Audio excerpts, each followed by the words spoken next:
Hello नमस्कार दोस्तों, आपका हमारे इस यूट्यूब चैनल में स्वागत है। आज के इस वीडियो में हम पढ़ेंगे प्रियम्बल ऑफ कॉन्स्टिट्यूशन, यानी जो भारतीय संविधान की प्रस्तावना है उससे संबंधित एमसीक्यू क्वेश्चंस को पढ़ेंगे, जिसमें कि हमारा जो पहला प्रश्न है वो क्या कहता है कि भारतीय संविधान की प्रस्तावना किस देश से ली गई है।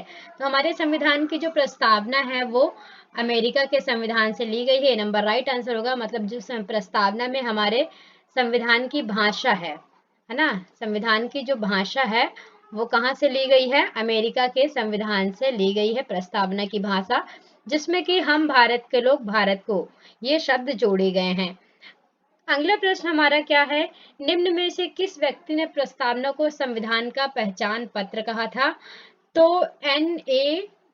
पालखीवाला, इन्होंने क्या कहा था कि जो भारतीय संविधान की प्रस्तावना है वो संविधान की पहचान पत्र के माध्यम से जानी जाती है। मतलब ये है कि अगर हमें पूरे संविधान को समझना है तो केवल प्रस्तावना के माध्यम से समझ सकते हैं ना। हमारा पूरा संविधान हम किस में समझ सकते हैं, अगर हम अपने संविधान की प्रस्तावना को पढ़ लेते हैं तो अपने पूरे संविधान को हम जान सकते हैं।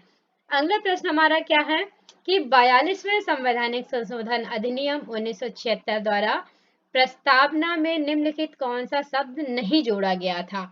तो कौन सा शब्द नहीं जोड़ा गया था, गणतंत्र जो है वो नहीं जोड़ा गया था। बाकी इसमें जो समाजवादी है, धर्मनिरपेक्ष, ईमानदारी, ये सारे शब्द आपके जोड़े गए थे। गणतंत्र नहीं है हमारे संविधान की प्रस्तावना में, तो ये डी नंबर आपका राइट आंसर हो जाएगा। अगला प्रश्न हमारा है, प्रस्तावना में कितने प्रकार के न्यायाधीशों का उल्लेख है।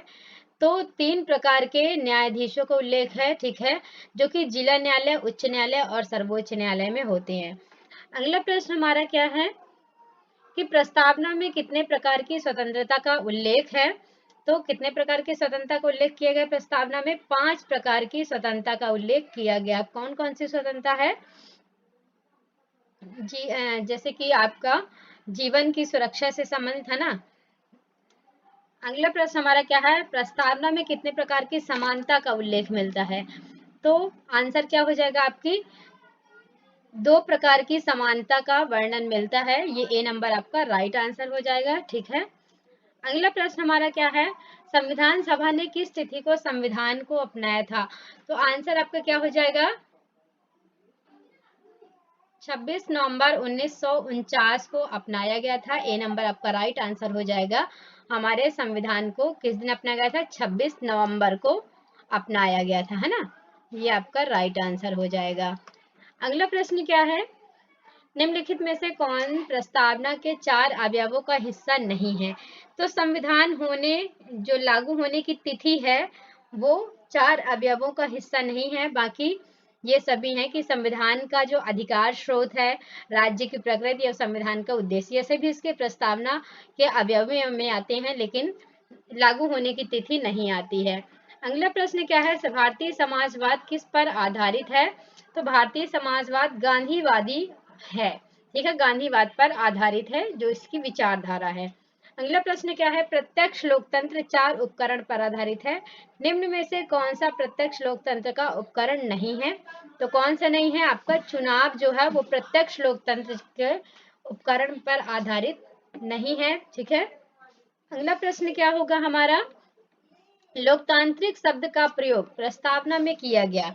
लोकतांत्रिक की व्यापक समझ का अर्थ क्या है, मतलब केवल राजनीतिक लोकतंत्र, केवल सामाजिक और केवल आर्थिक, मतलब क्या हो जाएगा ये सभी।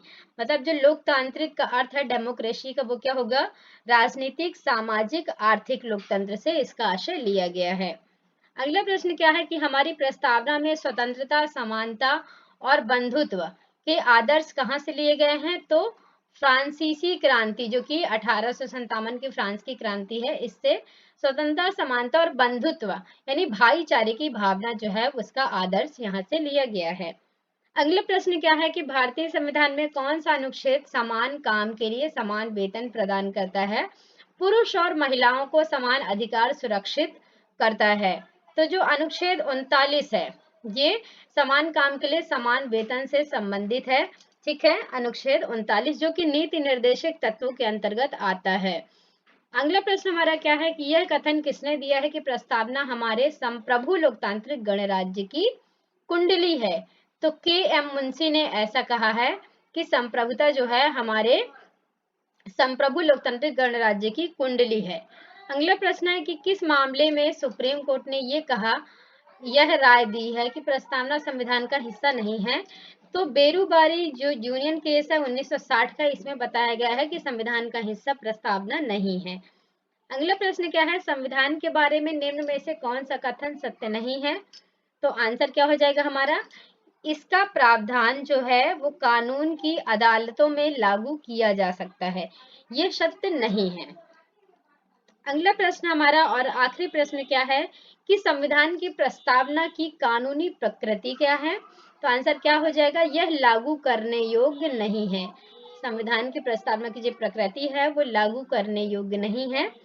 ठीक है, मतलब क्या है कि कानूनी प्रकृति। ठीक है, धन्यवाद दोस्तों, और हमें कमेंट बॉक्स में बताएं कि आपको वीडियो कैसा लगा।